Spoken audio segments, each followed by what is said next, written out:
Senior journalist కొమ్మినేనికి భారీ ఊరట లభించింది. ఆయన్ను వెంటనే విడుదల చేయాలని సుప్రీంకోర్టు ఆదేశాలు జారీ చేసింది. వాక్ స్వాతంత్రాన్ని రక్షించాలని, ప్రజాస్వామ్యాన్ని పరీక్షించాలనింది దేశ అత్యున్నత న్యాయస్థానం. నవ్వినంత మాత్రాన్ని అరెస్ట్ చేస్తారని ప్రశ్నించింది. అలాగైతే కేసుల విచారణ సందర్భంగా తాము నవ్వుతా ఉంటామని గుర్తించేసింది. విశ్లేషకుడి వ్యాఖ్యలతో కొమ్మినేనికి సంబంధం లేదన్న సుప్రీంకోర్టు డిబేట్లను గౌరవప్రదంగా చూడాలనింది. కొమ్మినేని శ్రీనివాసరావు అరెస్ట్ అక్రమమని దాఖలైన పిటిషన్పై జస్టిస్ పీకే మిశ్రా, జస్టిస్ మన్మోహన్ ధర్మాసనం విచారణ జరిపింది.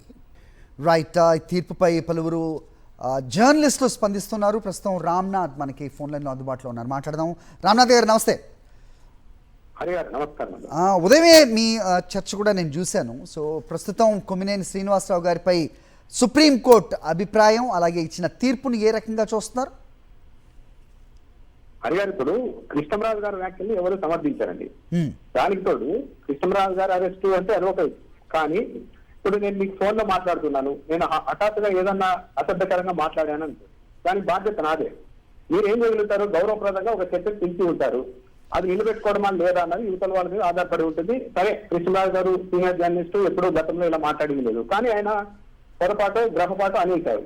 ఆయన వరకు చర్యలు ఓకే, కానీ ఆయన చర్చా కార్యక్రమం నిర్వహిస్తున్న కొమ్మినేని గారిని ఎందుకు టార్గెట్ చేశారు అంటే ఇది ఏదో వ్యాఖ్యలు చేసేందుకు మాత్రమే టార్గెట్ చేస్తున్నారని అనుకోవడం అయితే కాదు.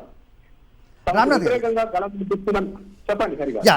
ఇంకో విషయం, ఈ సందర్భంగా ఇతన్ని అరెస్ట్, కొమ్మినేని గారిని అరెస్ట్ చేస్తున్న క్రమంలో కొన్ని ఉన్నాయి. ఇక ఛానళ్ళ పేర్లు తీయటం అనవసరమేమో, ఎందుకంటే అందరికీ తెలిసిందే.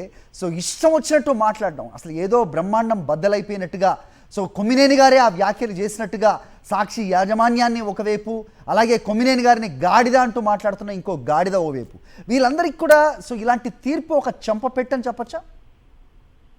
ఇది వాళ్ళకు, ఈ తీర్పు వాళ్ళకు చెంపపెట్టుతో పాటు ఒక విధంగా వాళ్ళకు కూడా భవిష్యత్తులో వాళ్ళకి రక్షణగానే ఈ తీర్పు ఉంటుందని కూడా మనం గమనించాలి.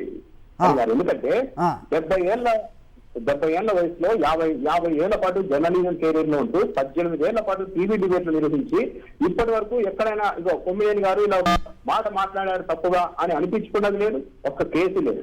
అలాంటి వ్యక్తినే హఠాత్తుగా అరెస్ట్ చేసి ఏదో డిబేట్ లో పాల్గొన్న వ్యక్తి చేసిన వ్యాఖ్యలకు బాధ్యతలు చేసి 70 ఏళ్ల కొమ్మినేని గారిని లోపలేసిన తర్వాత ఇక జర్నలిస్ట్ అనే వాళ్ళు ఎవరు కూడా నిరంతరం అభద్రతా భావంతోనే ఉండాలి. ఇప్పుడు ఇంకా కొమ్మినేని అరెస్ట్ చేసినప్పుడు ఏమి అనకపోయినా ఆయన అరెస్ట్ చేసినప్పుడు ఇంకా మన పరిస్థితి ఏంటి? మనం ఎంత మాట్లాడాలి, ఏం మాట్లాడాలి అని ఒకటి మాట్లాడడానికి కూడా భయపడే పరిస్థితిని సృష్టించాలనుకున్నారు. అందులో భాగంగానే అరెస్ట్ చేశారు.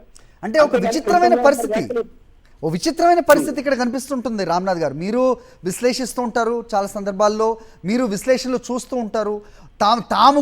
తమకి అసలు ఏ లా వర్తించదు, ఏ వ్యాఖ్యలైనా తాము చేసేయచ్చు, ఎలాంటి డిరాగరేటరీ వ్యాఖ్యలైనా మనం చేయొచ్చు, అవతలోళ్ళు అసలు ఏ మాట మాట్లాడడానికి వీల్లేదు అన్నట్టుగా సాగుతున్న ఒక పరంపరకి సుప్రీంకోర్టు ఒక బ్రేక్ వేసింది అనుకోవచ్చా?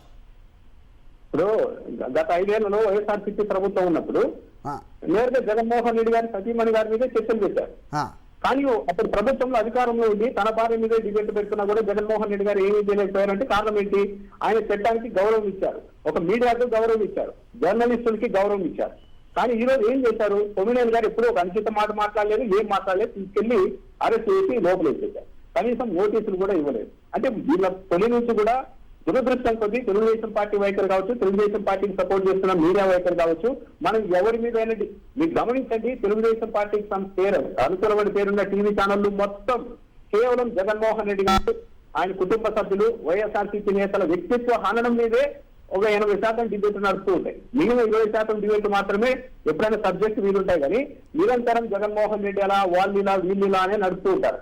వాళ్ళు ఆ పని చేయొచ్చు. యువతలు ఎవరు ఏమి చేయకపోయినా సరే సంబంధమైన అంశం. కొమ్మినేని గారిని ఇప్పుడు ఎందుకు టార్గెట్ చేశారు అంటే ఆయన ఎక్కడ దొరకలేదు, అలాంటి అవకాశమే ఇవ్వలేదు, ఇప్పుడు కూడా ఇవ్వలేదు. కానీ ఇంకా ఎన్ని రోజులని చూస్తాం, కొమ్మినేని ఏదో విధంగా కంట్రోల్ చేయాలనే ఉద్దేశంతో కృష్ణరాజు గారి వ్యాఖ్యలను అడ్డుపెట్టి ఆయన అరెస్ట్ చేశారు. ఇక మమ్మల్ని ప్రశ్నించే ప్రతి ఒక్కరూ టెర్రరైజ్ అయిపోవాలని చెప్పి ఏకంగా సాక్షి మీడియా మీద ఒక ఆర్గనైజర్ గా ప్రతి జిల్లాలో దాడులు చేయించారు. ఇవన్నీ చూసిన తర్వాత ఇక సామాన్యంగా సాధారణ జర్నలిస్టులు, విశ్లేషకులు వీళ్ళంతా అప్పుడు మనం ఏం మాట్లాడితే ఏమవుతుందో, ఏమన్నా ఒక్క మాట పొరపాటున మాట్లాడినా మన మీదకి వస్తుందేమో అని టెర్రరైజ్ అయిపోవాలన్న ఉద్దేశంతోనే చేశారు. కానీ ఈరోజు సుప్రీంకోర్టు లేదు, మేమంటే ఉన్నాం, ఇక్కడ వాక్ స్వాతంత్రం. ఇంకో సుప్రీంకోర్టు చెప్పిన కీలకమైన వ్యాఖ్య ఏంటంటే వాక్ స్వాతంత్రాన్ని కాపాడుకోవాల్సిన అవసరం ఉంది, ప్రజాస్వామ్యాన్ని పరిరక్షించాల్సిన అవసరం ఉందని కూడా వ్యాఖ్యానించింది. అంటే ఏపీలో వాక్ స్వాతంత్రం, ఫ్రీడమ్ ఆఫ్ స్పీచ్ మీద దాడి జరుగుతోందని పరోక్షంగా సుప్రీంకోర్టు కూడా ఈ రోజు గుర్తించింది.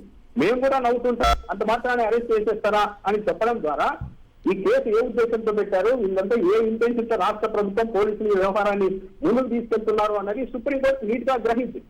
కొద్ది రోజుల క్రితమే నారా లోకేష్ గారు కూడా చెప్పారు, ఇండైరెక్ట్ మేమే ఇదంతా ప్లాన్ ప్రకారమే సాక్షి కార్యాలయం మీద కావచ్చు, కొమ్మినేని అరెస్ట్ విషయంలో కావచ్చు, మేమంతా ఒక ప్రీ ప్లాన్ గానీ ఇదంతా చేస్తున్నామని పరోక్షంగా ఆయన చెప్పారు. ఏం చెప్పారు కార్యకర్తల సమావేశంలో? ఈ వ్యాఖ్యల తర్వాత, ఆ డిబేట్ తర్వాత వెంటనే ఆ రోజే కొమ్మినేని కావచ్చు, కృష్ణరాజుని కావచ్చు ఎందుకు అరెస్ట్ చేయలేదని కార్యకర్తలు అంటూ ఉన్నారు. అలా అరెస్ట్ చేయడం అనేది మాకు 2 నిమిషాల పని, కానీ మేము ఆ పని చేయలేదు. ఎందుకు చేయలేదంటే ఇదంతా ప్రజల్లోనికి పోవాలి, అంటే ప్రజల్లోకి డిబేట్ నడిపి. ఇంకా దురదృష్టం ఏంటంటే ఆ మాట ఆయన 100% కృష్ణరాజు గారు ఆ మాట అనకూడదు అన్నారు, ఒకసారి అన్నారు. ఇంకా ఆ తర్వాత సాక్షులు ఎవ్వరే కానీ, సాక్షి మీడియా కావచ్చు, సాక్షి డిబేట్ నిర్వహించే వాళ్ళు కావచ్చు, ఆ డిబేట్లకు వస్తున్న వ్యక్తులు కావచ్చు, ఎవరు కూడా రెండోసారి ఆ పదాన్ని ఉచ్చరించడం లేదు. కానీ అవతల గమనించండి, పత్రికల్లో డైరెక్ట్ రాస్తున్నారు, టీవీ డిబేట్లు అవి పెడుతున్నారు, హెడ్లైన్ గా అదే వ్యాఖ్యలు పెడుతూ ఉన్నారు. రామ్.